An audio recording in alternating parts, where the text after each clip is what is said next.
Hello and welcome to another podcast from Odell Technology. Today we're fortunate enough to be joined by Andrew Raynes, Chief Information Officer at Royal Papworth Hospital NHS Foundation Trust. Hello, Andrew. Hi there. Hi, Stephen. How are you doing? I'm very well, sir. Nice to see you again. Nice to see you. Thank you for joining us. And I guess the best way to start this whole thing is to tell us tell me about your professional background and how you ended up where you are today, please. Sure. Okay, Steve. Well, first of all, thanks for having me on the on your podcast. So I joined Royal Papworth in 2017, following a long career I've had in healthcare IT. I was formerly the program director for IT at Barking, Havering, and Redbridge University Hospital Trust, and had experience of working extensively in health, the private sector, including overseas. So I started with some very humble beginnings, actually, starting my career as a hospital porter. But at the age of 40, I decided I needed to self-fund my master's degree, which was really exciting. But I moved into informatics to implement my first Unix green screen technology in the early 90s. So that was quite exciting. But yeah, I've had many exciting opportunities, Stephen, including a number of high-profile projects, which has involved implementing IT in a GP-led practice within HMP Thameside, which is on the Belmarsh cluster of prison estates, which is obviously probably well known. Liquid Logic was an important project in a local authority in Leicester. And before working my way to Royal Papworth after Barking Havering, and most recently, probably one of the big projects I've been working on there is the rollout of a shared care record. So it really is an exciting privilege. So I'm a board level CIO, so I'm sitting with colleagues around the exec team, and that's really exciting and a real honour. Yeah, I'm a graduate of the Oxford SED Executive Leadership Programme. My master's degree is in healthcare informatics in education, and I'm a Chimes certificated healthcare CIO and a leading practitioner of the Federation of Informatics Professionals. So last year I was really privileged and honoured to be nominated as one of the CIO UK 100, and I think that has to be a career highlight. Oh, absolutely. I think it's quite an achievement in the UK currently. Tell me, Andrew, you haven't described them yet, but there's been a lot of achievements while you've been at Papworth. And I think one of the big things that I've seen is integration. Wondering if you could describe some of the work you've done there. Well, I think, Steve, that's a really important aspect, isn't it, of what we're doing more and more in the technology space in health and care, which is, really making good use of the technology we've had and looking and using standards to integrate solutions. And we create these big assets, don't we, by implementing electronic records. And I think the fantastic thing is now with standards like HL7 and FHIR, SNOMED CT for clinical coding, GS1 standards in barcoding, is we've got these integration standards. And you're right, we were the first hospital in the UK to create a bi-directional interface using standards with EPIC. And I think we were the first organization outside the US. In fact, I think it was New York Presbyterian that did a similar thing. But yeah, it was a really exciting opportunity. And thanks to a digital exemplar program that we've been part of been able to build on that work and build up some of the technology estate, which got us from literally HIMSS 0 to HIMSS, kicking on the door of HIMSS 6 within less than 18 months. And I think, pound per HIMSS point, we've been one of the most cost efficient organizations in the country at leveling up that level of digitization across the patch. Tell me, how are you involved with the new integrated care system that's happening in your region? Have you got a lot to do with that?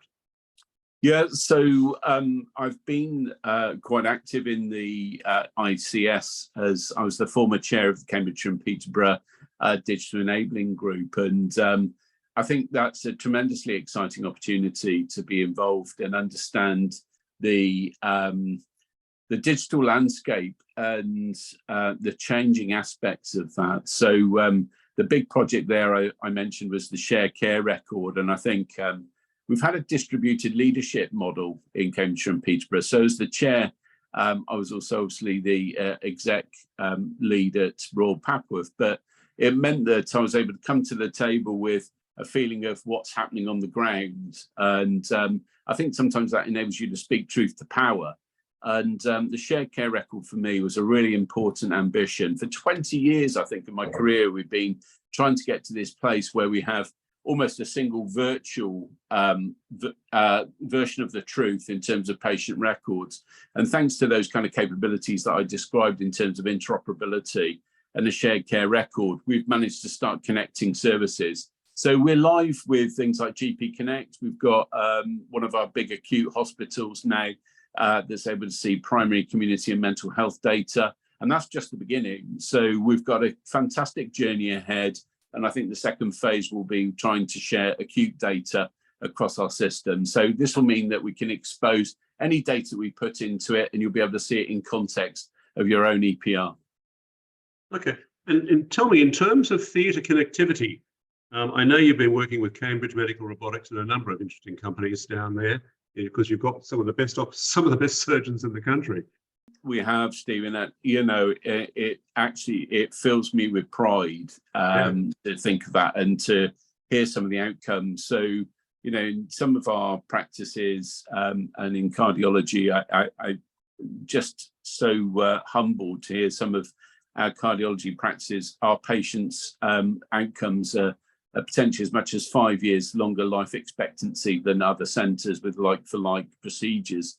And that's truly amazing. Yes, and recently to come on to our new thoracic surgical robot, we're the first centre in the UK to have adopted that practice. And the staff have really welcomed that robot as augmenting the team as opposed to you kind of an imposition, right? And thinking, oh my gosh, we've got a surgical robot. In fact, it's been really well embraced. And what an innovation that is, and technologically, what an advancement for the trust. And yes, another UK first. So it is, you know, by the grace of God go I, thanks to the teams, the support around us that enable us to do these things. But I think it's a fantastic opportunity. I'm a big fan of the Digital Star Awards you've been giving every month to the cast of thousands in your operation. I think you've got, I think that's actually something that a lot of people should take note of. You're actually a very supportive human being, although you're quite modest. Can you tell me something about the Digital Star Award you're giving? So, thanks, Stephen. You know, I think the achievements of organisations are teams that work within teams, and I think it's tremendous that we have such a high-profile level of medical, nursing, clinical staff. And underpinning that, of course, I think is increasingly your digital assets. And I feel that my team are very much part of that, and the organisation makes us feel very much part of that. So we've tried to really focus on how do we develop an integrated improvement plan as a department that helps us feel part of that journey. So we've developed an action plan that responds to things like our staff survey, for example, and recognise and rewards based on meritocracy those individuals in the department that are nominated by their peers who have done exceptionally well. And I think they deserve reward. So we've developed this kind of digital star of the month, it's called, and that can be somebody working on the service desk. It might be somebody working in the information governance team, somebody in cybersecurity infrastructure in the projects team. And it's a start for them to shine. And we aggregate that through the year. And what that does is results in at Christmas time us having a bit of a celebration around how do we celebrate those that have achieved all of those merits over the year, and they get what we call an overall CIO award. And what that does is means that we reinvest in those individuals through not only perhaps a high street voucher, but a certificate, but also we invest in their personal development. So if there's something on their appraisal or something completely new but it's associated to advancing the tech in the hospital that improves outcomes for our patients, we will pay for them to do that course. And it's generated some real interest from the team. I think there's a little bit of competition brewing there, which is really good. And I think it helps improve staff morale.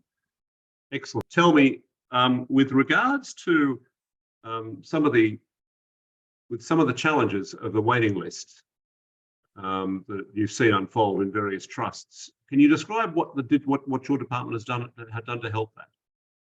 Yeah, so we do have there's challenges throughout the NHS with that, isn't there? And I think we're really keen wherever we can to kind of streamline services and make them lean. So we provide a service whereby patients that can be seen where possible online through online consultancy. Obviously, being cardiothoracic centre, core business is to come to the hospital.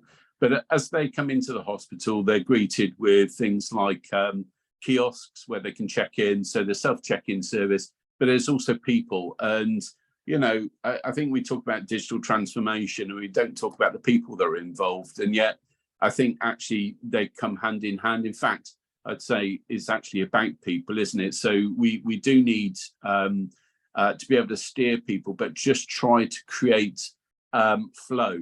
And we can do that through a number of ways. And one of them is obviously that way. We've introduced patient letters online recently, which means we've reduced, I think, something like 61% of our paper trail. But of course, recognizing, you know, in some aspects, the needs of patients might be to still receive letters, and that's absolutely right and proper. And wherever we can, though, we're trying to address the balance of digital poverty, but also those that want to be able to see staff or receive services online to be able to do that as well. So it's trying to provide the balance in that respect. The other one, which again is a technology that's really close to my heart, talks to standards again. And I think that's the kind of, when patients are seen that we're able to utilize things like barcodes to create efficiency in the hospital, identifying, for example, the patient or the person, the product and the place. And that's through a series of events, innovations whereby, for example, medications that patients can be scanned by their wristband, the drug is scanned by the wristband, so we can associate the right patient to the right drug, or the right drug to the right patient, rather. We can do that through things like remote monitoring. So we have a tool called Physicon, which is an implantable cardiac device. And again, that's something that uses a barcode that we implant in somebody, and it enables us to monitor them remotely. They don't need to come into the hospital, but through things like the barcode technology, we know which device is allocated to which patient. Any issues with that device, we know we've got full traceability through that barcode. Through the pandemic, Stephen, we went from monitoring 1,000 patients to nearly 6,000 patients now, which we're doing remotely through that kind of technology. And it's just fantastic. Blood is another example. What a precious commodity blood is. We sometimes take it for granted, but we're keen we maximize the, we make sure we regard that as a real precious thing. We don't want to lose blood. And through GS1 standards, we've been able to reduce the loss of blood from within 5% to down within 1% of blood loss. So we're making real maximizing that use. That's interesting. How does that work? So we use what we call cross matching. So essentially, we've got like almost a blood vend, and the blood vending machine almost is utilizing, again, barcodes, so we can detect when there's blood replenishment that's needed, where blood is being allocated to a patient, or by the traceability. So that really helps us ensure that we maximize its use and reduce any waste. So you can see where technology has made such a significant difference in the operation. Absolutely. Yeah. Which has been able to do. I wasn't aware of the PhysiQuip and that was 1,000 people to 6,000 people. Just under, yeah. I think it's growing all the time, but I think that there still becomes a cap in terms of what you can manage as an organisation, even remotely. But it's fantastic that we're getting those signals back from patients that enable us to monitor that. And it's a really great innovation that we've got. Very exciting. I hadn't heard of that. Physicon, it's a implantable device. So it's probably classed as a medical device. So it is kite marked, and once we've implanted it, obviously it's traceable for a patient completely remotely from our organisation, and it really helps us in terms of the capabilities of our staff that we have to make sure that we keep an eye on them when they're not in the hospital. So it's sounds very simple, but I think those innovations that are best often are. We're increasing all the time the capacity for how we use that in just monitoring remotely arrhythmias and any kind of cardiac monitoring that may be able to detect ways in which we work that can improve a patient's experience out of the hospital. How long is the device implanted for? It's carefully monitored, so it depends really on the capacity and capability of the patient as well. So we'll do checks, but essentially once they've come in and had it implanted, it can it essentially may last us the rest of the individual's life. But we obviously want to take check of that, because we do from time to time experience those devices which sometimes don't work, and I think that's the advantage again of having something that you can recall and have full traceability of through a barcode system. So when it's due for renewal, we can interact, remove it, and make sure it's replaced or they have a new one fitted. So how are you measuring better outcomes with these sorts of things? Have you got an internal registry going, or have you got some way of measuring patient-reported outcomes? Yeah, absolutely. So we've got a cardiac respiratory physiology department that is exploring these, and they are amongst many. The key one here is reach. I think is actually, if you can use like an implantable or a wearable device, and we can have that kind of reach on patients out of a centre like Papworth, that's got to be better, hasn't it, for patients to know that actually there's a centre.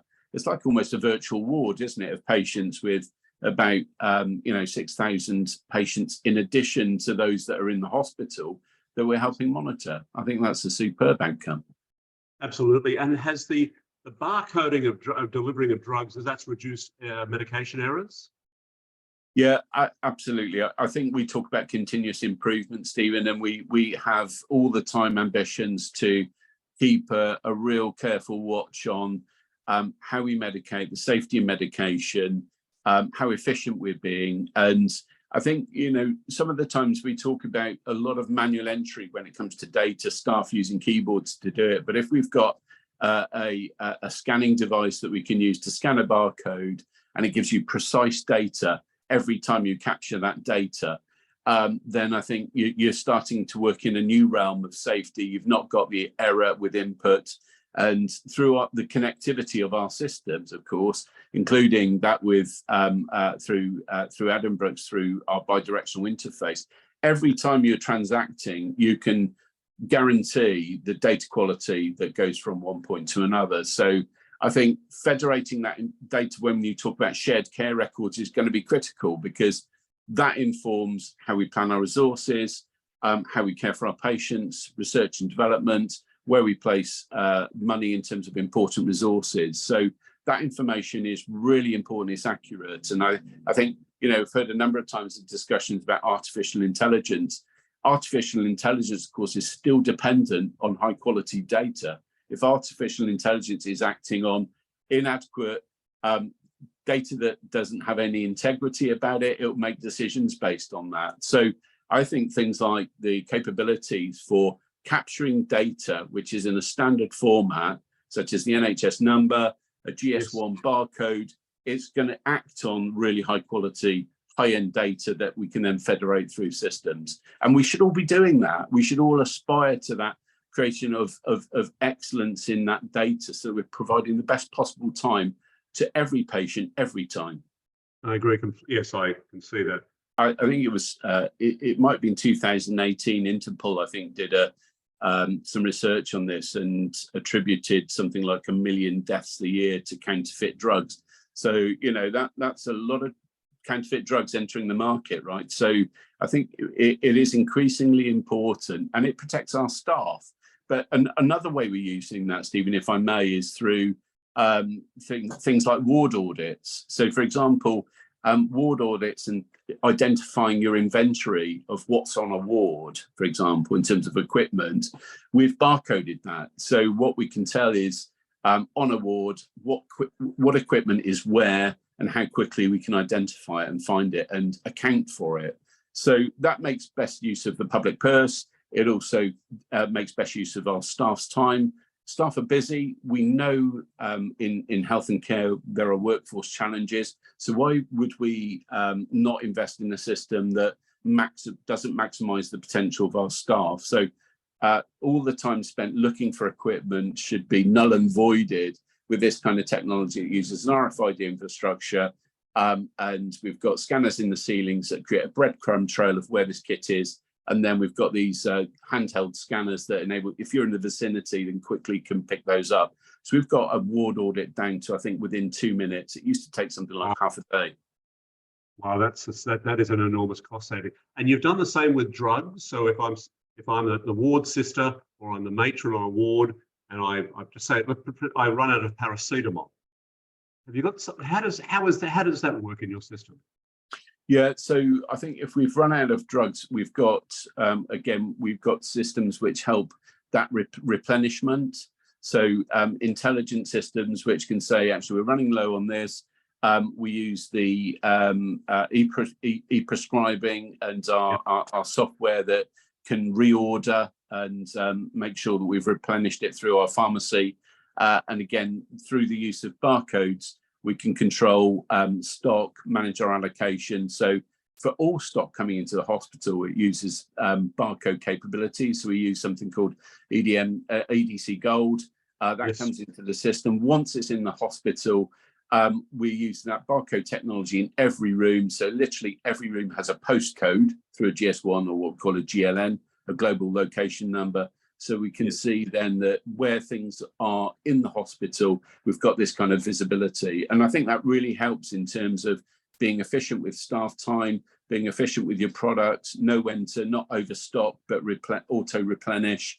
And I think, for finance directors that are interested in that from Physicon to the blood management that I described, to enabling remote monitoring, to finding out what's on your ward, you can actually create from that, not only that level of interaction with your patient and safety and that environment of where you're being really efficient with your staff, right down to the financials of patient level costing if you need to. So what you can actually create is a really constructive, efficient environment, which is based on high quality standards for care. I had no idea. Okay, that's interesting. So you think you're going to get to a point where you can cost a patient from the day of admission to the day of discharge? Yep. That's fabulous. What about, okay, so let's look at a complex procedure, a hip operation. Yeah. In your case, a cardiothoracic procedure.